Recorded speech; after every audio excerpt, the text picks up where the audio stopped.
everybody, it's Mandy from Chapel Forge. I have been freeze drying like literally every minute that we are home because our freeze dryer was down most of the summer. If you've been following along, my drain plug and tube were bad. After we moved, we realized that something was wrong, and then we were so busy just trying to get settled that I didn't really get to talking to Harvest Right about troubleshooting until like a month and a half or maybe 2 months ago.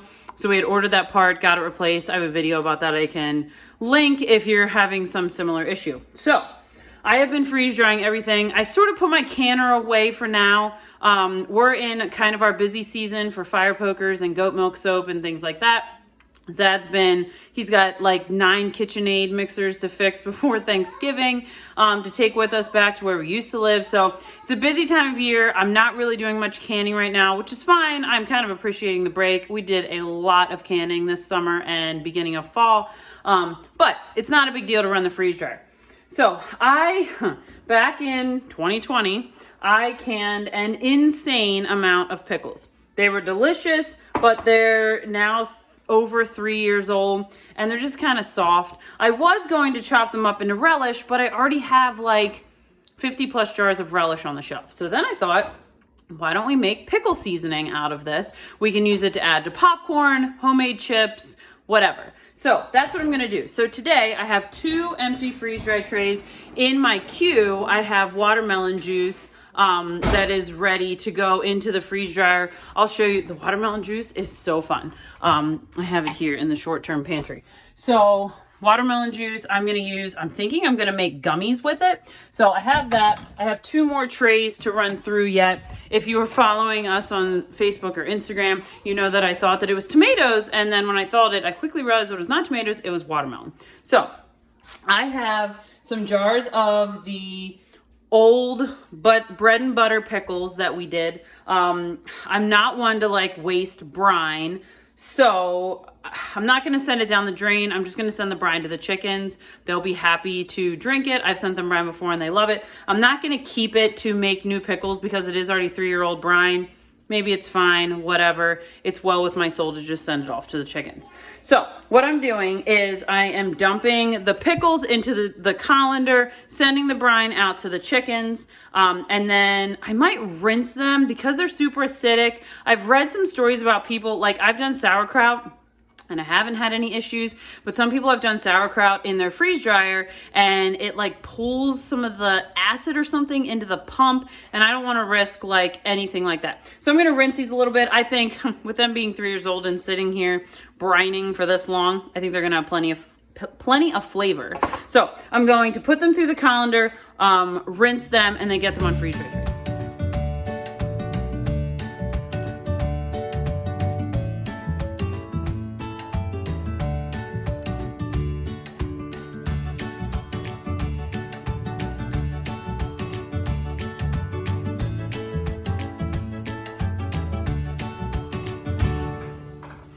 So I already had this bucket of scraps started. The trash can that we use for chicken scraps was overflowing. So I put the colander right underneath the bucket, which is great. We can send it out when we do the animal chores today. Rusty rings, when they get this bad, I have a bag in the pantry and we just use that to go out to the scrap pile, and then we just send them off because we usually do a scrap run a couple times a year. Gets things off the homestead that we don't need, broken things out of here, make a couple bucks. So I have a bag in the pantry that I throw really, really bad lids and rings into, and then they go out to the scrap pile. So that's where those will go. Wash my jars, get those in the pantry. So like I said, I'm gonna just rinse these a little bit. I'm not gonna like sit here and scrub each one or anything.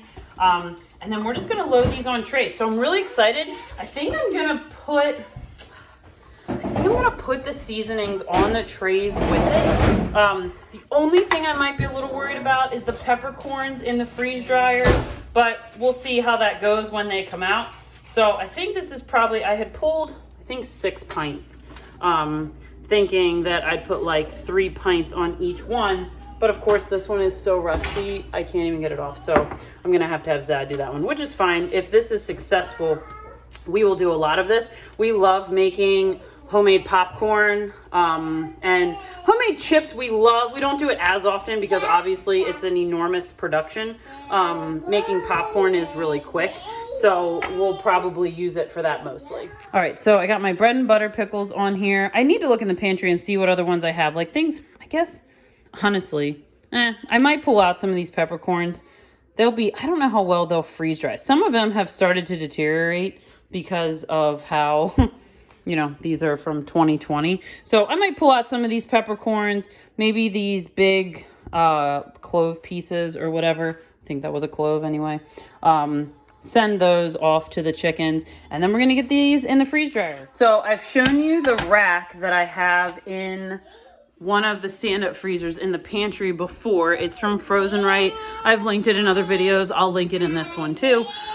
It is fantastic for staging stuff for your freeze dryer. So if you haven't seen our pantry tour, go check it out. I have so enjoyed filling this pantry this summer and fall. Well, really all the seasons, but a lot of the canning was done in the summer. So this is the rack that we have to stage the freeze dry trays.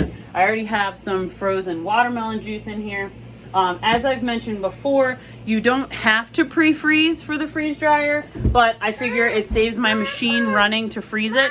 If you don't pre-freeze it, the machine will do it for you, which is fine, but I'm trying to keep moving. And so I have about an hour and a half of defrost left from the last load. So that should be, I don't know, they might freeze in that time. We'll see. And even if they're partially frozen, I still am a little bit further ahead than them not being frozen at all. So we're gonna let those run. I'm guessing that load will be done tomorrow morning.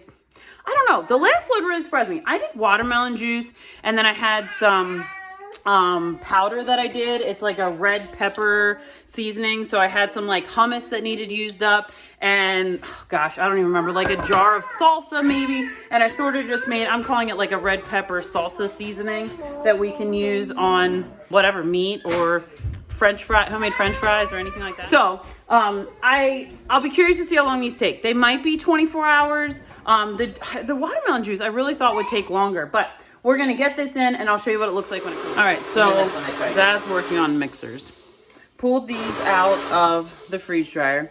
They taste delicious, so FYI, if you have like soft pickles that need something done with them, freeze dry them and make pickle chips. Anyway, we'll do that with another batch because I have plenty of these to go. Some of these are still gummy, so what I'm gonna do is I'm gonna put them in the Vitamix and then I'm gonna refreeze dry the powder. Sometimes this happens when you're doing things that are, I don't know, sort of this consistency. I've had this problem before. So we'll just throw it back in and just make sure that it's totally dry before we put it in store. All right, so we got our powder spread back out on here. You know, not any different than typical freeze drying. Just gonna put it on there. We'll put it back in the freeze dryer.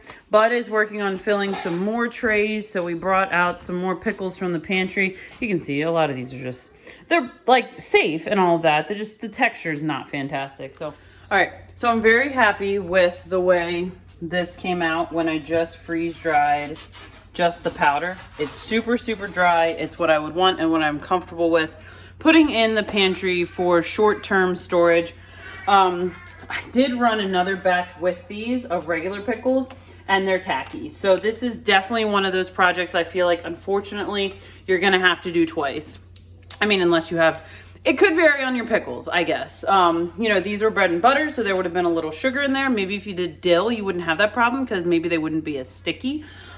Nonetheless, I don't want to risk doing all this work and then freeze drying it and they're a little tacky and putting them in the pantry for short-term use. And when I say short-term, I mean like 1 to 2 years instead of like 25 years. Do all that work and then they mold or they just like, you know, whatever. They just get weird and gummy. So I don't want that. So that was my experience with doing these pickles. This was totally worth the experiment. If you know me, I love doing weird, funky things in the kitchen, seeing what I can do to push the limits of food preservation in a safe way. So this is fantastic. I'm gonna put this in a jar and we're gonna put it in the pantry and use it on potato chips or French fries or whatever. I'm really excited about this. I hope that you try fun things with your freeze dryer. If you have questions about freeze drying, anything about Harvest Right or whatever, don't forget that in the month of November, you can save up to $500 on your freeze dryer, and I'll drop that link in the description. And like I said before, I've had our freeze dryer for almost 2 years. I've had I feel like almost every problem in the book. And I say that with caution because I don't want that to deter you from getting one. We've just had a few things go wrong that Harvest Right was very quick to fix. And I just want to be honest about that. It's not like we've had this perfect experience with the freeze dryer. But I love it. I would totally get another one, and I've totally been considering getting another one during the month of November. So if you have questions about any of that stuff, let me know. We'll see you next time.